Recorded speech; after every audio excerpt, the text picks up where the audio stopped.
এমনি করে আর তো সয় না।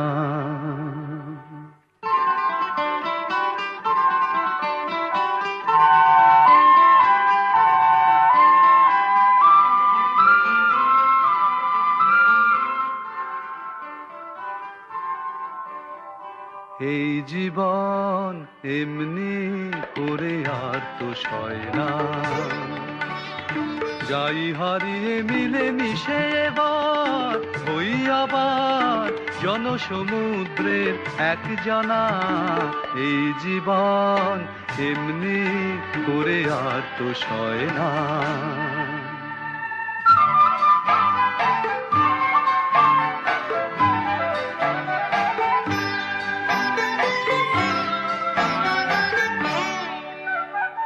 নামবিহীন আজ যে নামে খুশি তুমি মোরে ডাকো। নামবিহীন আজ যে নামে খুশি তুমি মোরে ডাকো। অন্তহীন কভু একেলা কভু আমি লাখো লাখো। বাঁচন মরণের ঊর্ধ্বে উঠে যুগে যুগে সয়ে যাব বঞ্চনা। এই জীবন এমনি করে আর তো সয় না। যাই হারিয়ে মিলে মিশে এবার হই আবার জনসমুদ্রের এক জানা। এই জীবন এমনি করে আর তো সয় না।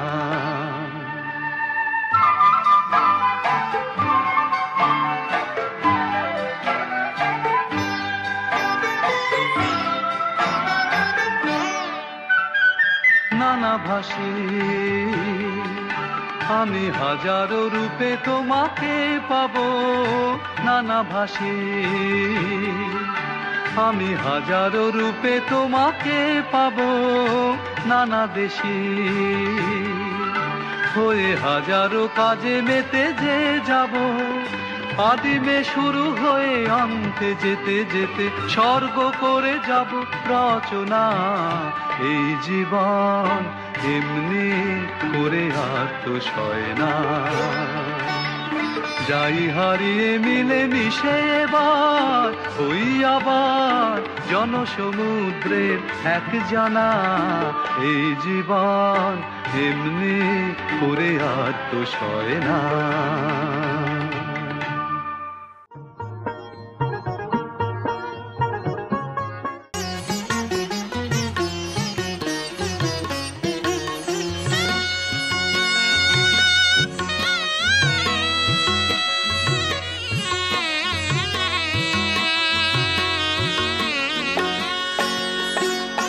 মনে পড়ে যায় কত স্মৃতি মায়া ভরা।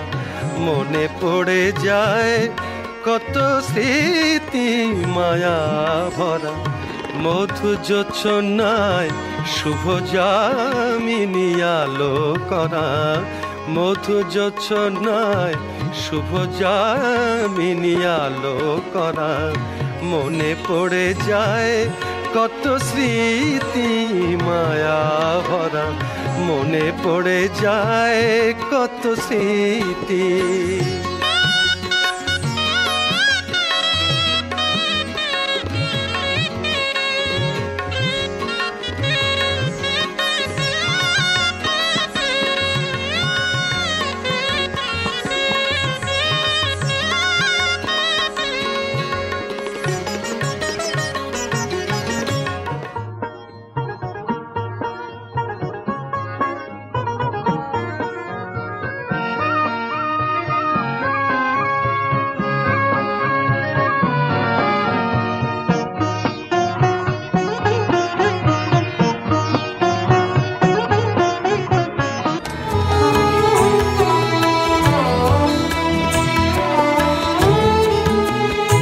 কিছু কথার দেওয়ালে রং তুলি ছোঁয়ালে। কিছু কথা দীপা আমাকে একটু এক কাপ চা দাও। হ্যাঁ আসছি মামি। মন মরা কথাগুলো, মন মরা কথাগুলো চাই আবার বিস্কুটটা নিয়ে যাও। কিছু কথার দেওয়ালে রং তুলি ছোঁয়ালে। দিন আর সময় বড় নিষ্ঠুর, এমনি করেই চলে যায়। কালকে আবার একটা নতুন দিন আসবে। সুতরাং আজকে আমরা কতটা কি করতে পারি, কি কতটা কাজ এগিয়ে রাখতে পারি, করে সকলের সঙ্গে মিলেমিশে একটা কাজ করার মধ্যে যে আনন্দ সবাইকে নিয়ে, সেটা আমার করা উচিত। সময়টাকে কাজে লাগানো, সময়ের মূল্য তো আমরা বুঝি না। দেখতে দেখতে তো বয়সও তো অনেকটা হলো, এই কেমন করে যেন আজ বার্ধক্যে পৌঁছে গেলাম, কিছুই তো করতে পারলাম না। বড় ইচ্ছে করে নতুন করে কিছু করি, নতুন করে কিছু করে নতুন প্রজন্মের জন্য কিছু করি, নতুন করে যেন এর মধ্যে আনন্দ খুঁজে পাই বেঁচে থাকার। কাঁদালে মন মরা কথাগুলো, আজকের দিনটা হয়তো চলে যাবে, কিন্তু নতুন করে কালকে তো একটা দিন আসবে। দিনের কোনো দোষ নেই, দোষ আমরা কতটা কি করলাম, আমাদের সে করার মধ্যে কতটা সাফল্য, কতটা ব্যর্থতা রয়েছে, সেগুলো নিজেকেই বুঝতে হবে। এবং যতটা পারি আমাদের কিছু করা উচিত নতুন করে। এইভাবেই তো দিন যাবে, আবার নতুন করে দিন আসবে। নতুন দিনের জন্য আমাদের যে কর্মসূচি, সেগুলো আমাদের নতুন করে পরিকল্পনা করতে হবে, ভাবতে হবে কি করে আরও কিছু করা যায়, মানে নিজে ভালো থাকা যায়, কর্মের মাধ্যমে কাজ করে আনন্দ পাওয়া যায় সকলকে নিয়ে।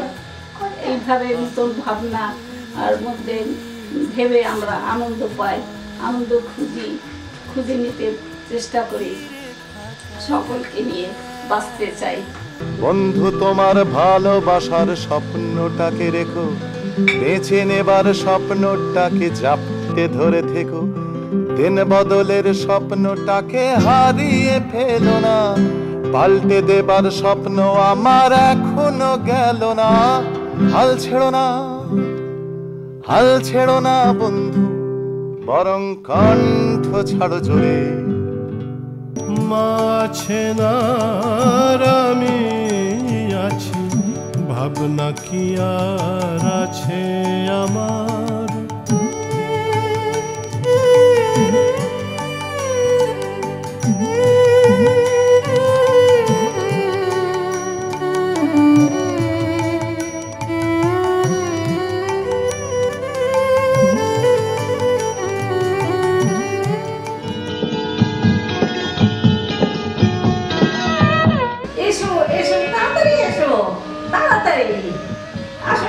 আকাশের সিঁড়ি বেয়ে যখন সন্ধ্যা মেয়ে এক পা করে নামতে থাকে, তখন আমার মনে হয় ফুলবন একটি একটি ফুল ফুটতে থাকে।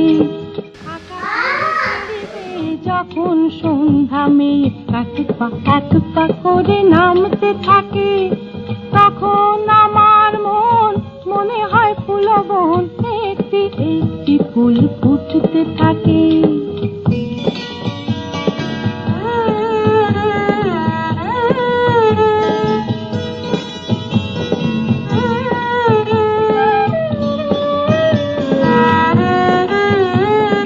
বিন্দু বিন্দু ওই তারার আলো, ছন্দে গন্ধে মন আজ ভরালো। বিন্দু বিন্দু ওই তারার আলো, ছন্দে গন্ধে মন আজ ভরালো।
তোমার রান্না কতদূর?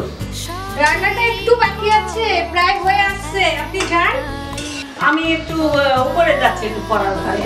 খাবার হয়ে গেলে আমি ডাকবো। আচ্ছা ঠিক আছে। আচ্ছা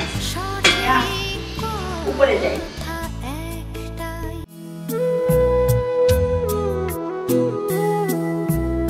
দিন শেষ হয় যে গোধূলির আলো যায় ছড়িয়ে, ফেলে আসা সময়ের স্মৃতিগুলো ধরে মন জড়িয়ে।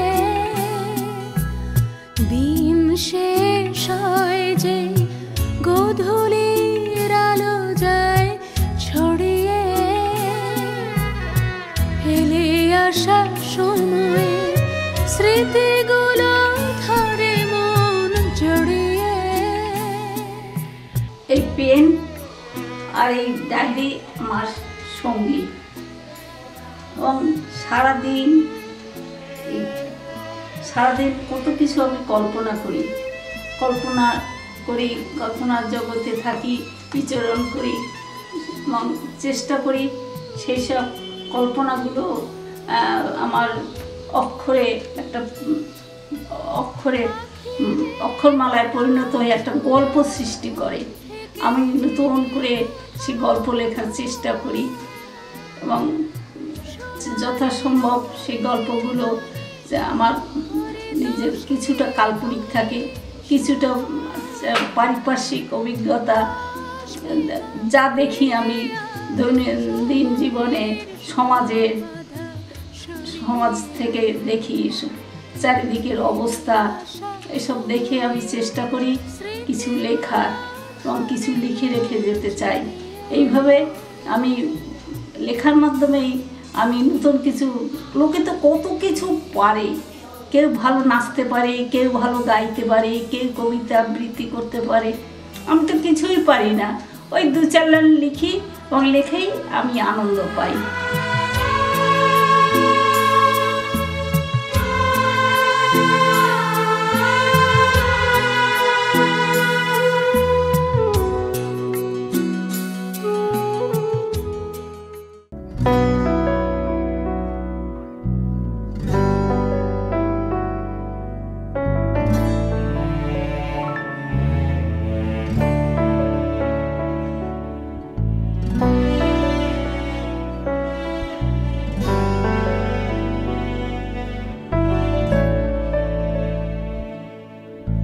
আমার অগোছালো মন হারাতে যে চায় অকারণ,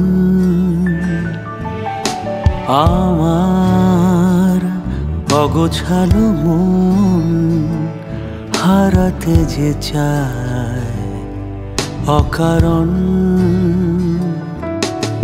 আমার ঘুমহীন রাত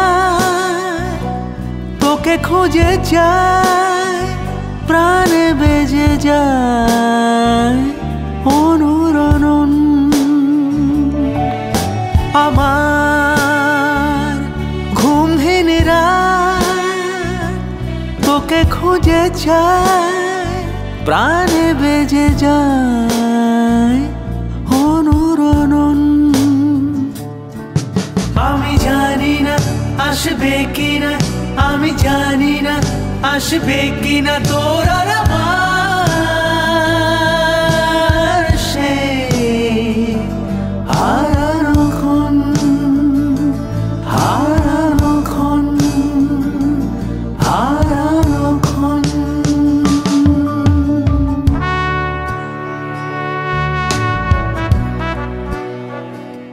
উনি আমার শাশুড়ি মা হন, কিন্তু বৌমা হিসেবে আমি সত্যি খুব গর্বিত, কারণ এরকম আমি একটা শাশুড়ি মা পেয়েছি যিনি হচ্ছে প্রবীণ মানুষ, কিন্তু পুরোনো যুগের মানুষ হলেও ওনার চিন্তা ভাবনা সবকিছুই আধুনিকতা, এবং উনি বিভিন্ন জগৎ, ওনার একটা নিজস্ব জগৎ আছে। হ্যাঁ, সে সবসময় যে আমরা যেরকম সাংসারিক জগতের মধ্যে আবদ্ধ, উনি কিন্তু সেরকম না, ওনার একটা নিজস্ব আলাদা জগৎ আছে, যে জগৎটা নিয়ে উনি ওনার বই লেখালেখি, ওনার হচ্ছে সাহিত্য, এইসব নিয়েই উনি পড়ে থাকে। উনি সংসারের মধ্যে কি হলো না হলো সেগুলো নিয়ে উনি খোঁজখবর রাখেন না, ঠিক আছে। এই থেকে আমার একটা খুব বড় একটা পাওয়া। আমি ওনার কাছ থেকে প্রত্যেক মুহূর্তে চেষ্টা করি কিছু শেখার, জানি না কতটা শিখতে পেরেছি, কিন্তু আমি প্রতি মুহূর্তেই ভাবি আমি কিছু একটা শিখবো।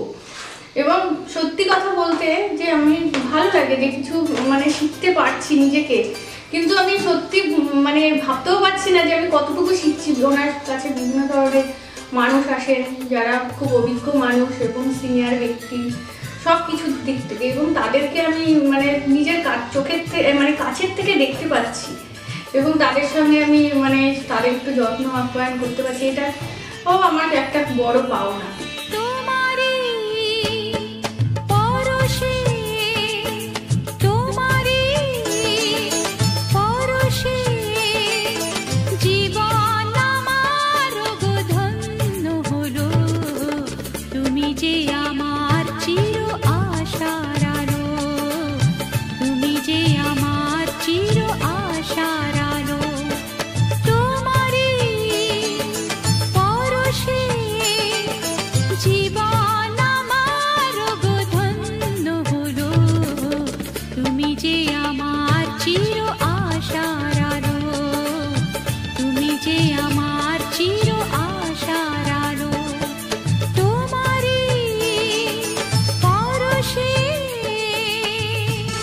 লেখালেখির জন্য কিন্তু ওনার এত পরিচিতি। হ্যাঁ, ওনার যে গল্পগুলো আছে না সেগুলো পুরো বাস্তব, মনে হয় যে এটা আমাদের প্রত্যেকটা মানুষের নিজস্ব গল্প, নিজস্ব জীবনী। সেই জন্যই না ওনার এত পরিচিতি, এত অল্প দিনে। মানে উনি লেখা শুরু করেছে খুব বেশি দিন হয় না, কিন্তু তা সত্ত্বেও উনি মানে লেখার মধ্যে এমন একটা বাস্তবতা আছে যেটা প্রত্যেকটা মানুষ পড়লে মনে হবে যে এটা এই তো এটা আমার নিজের, এটা মনে হচ্ছে আমার নিজের গল্প, এটা তো আমার পাশের বাড়ির গল্প। সেই কারণেই না আমার ওনার ওই গল্পে সাহায্য করতে খুব ইচ্ছে হয়। পারি না, সংসারে বিভিন্ন ঝামেলার মধ্যে, তবু চেষ্টা করি যে যতটুকু সম্ভব যে ওনাকে সাহায্য করতে। ভাষাহীন ভাষা দিয়ে হৃদয়ে ভরেছ হিয়ে, কথারই ছলনা দিয়ে তাই ছলি না ভালোবাসি বলে, ভালোবাসি বলি না।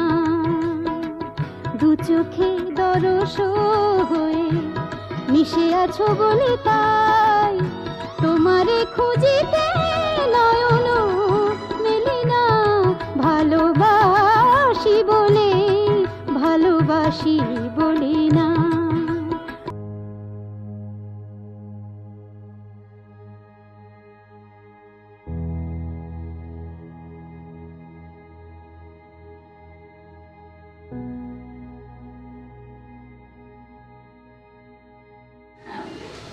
গল্পটার নাম হচ্ছে ঘর। আজ ৩রা জুন। তো অতুলবাবুর মনটা ভালো নেই সকাল থেকে, শুধু থেকে থেকে অতীতের অনেক স্মৃতি মনে পড়ছে। এখন ওনার বাড়িটার দিকে তাকিয়ে লোকে বলে অতুলবাবু বড়ই সুখী মানুষ। ওনার 2 ছেলে প্রতিষ্ঠিত ইঞ্জিনিয়ার, এখন তারা বিদেশে থাকে। কয়েকদিনের প্রচণ্ড গরমের পর আজ সন্ধ্যাবেলা আকাশ কালো করে ঝড় শুরু হলো। অতুলবাবু জানলার কাছে বসে ঝড়ের তাণ্ডব নৃত্য দেখতে দেখতে শুধু বারবার ওনার স্ত্রী সীমা দেবীর কথা মনে পড়ছিল। আজ এত সাফল্য, সুনাম, প্রতিপত্তি সব কিছুর মূলে রয়েছে সীমা দেবীর আত্মত্যাগ। ছেলেদের মানুষ করব, এটাই ছিল ওনার জীবনের মূল মন্ত্র।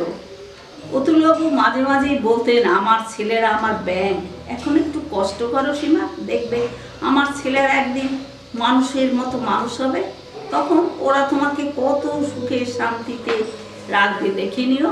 সংসার, সন্তান, এদের কথা ভাবতে ভাবতে সীমা দেবী নিজেকে তিলে তিলে শেষ করে ফেলেছিলেন। বড় ছেলে ইঞ্জিনিয়ারিং ফাইনাল ইয়ার, সেই বছরই সীমা দেবী অকালে চলে গেলেন।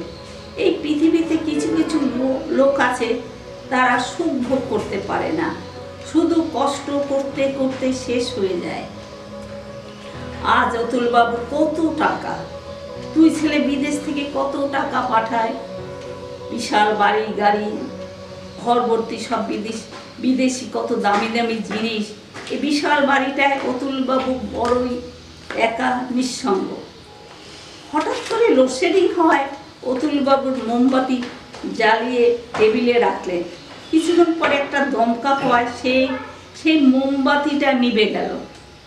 বিশাল বাড়ি, 3 তলার ঘরের জানলা দিয়ে তিনি দেখতে পেলেন এক মহিলা তার অন্ধ স্বামীর হাত ধরে টেনে এই ঝড়জলের রাতে গ্যারেজ ঘরে আশ্রয় নিল।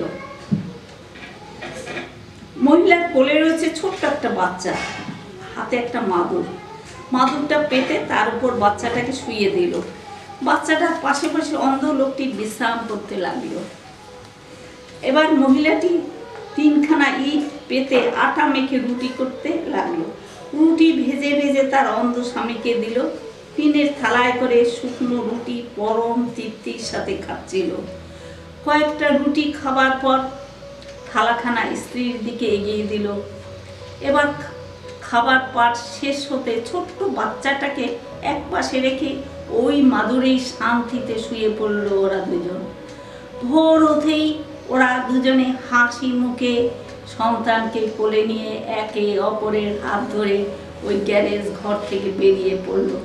এই দৃশ্যটা দেখে অতুলবাবুর মনে হলো, ঘর কাকে বলে, শান্তির নীড় কাকে বলে?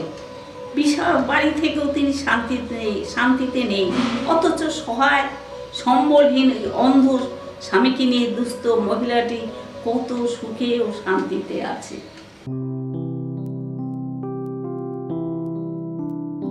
এই সুন্দর পৃথিবী ছেড়ে মনো যেতে নাহি চায়, তবুও মরণ কেন এখান থেকে ডেকে নিয়ে যায় কে জানে কোথায়। না না না না, যাব না, মনো যেতে নাহি চায়।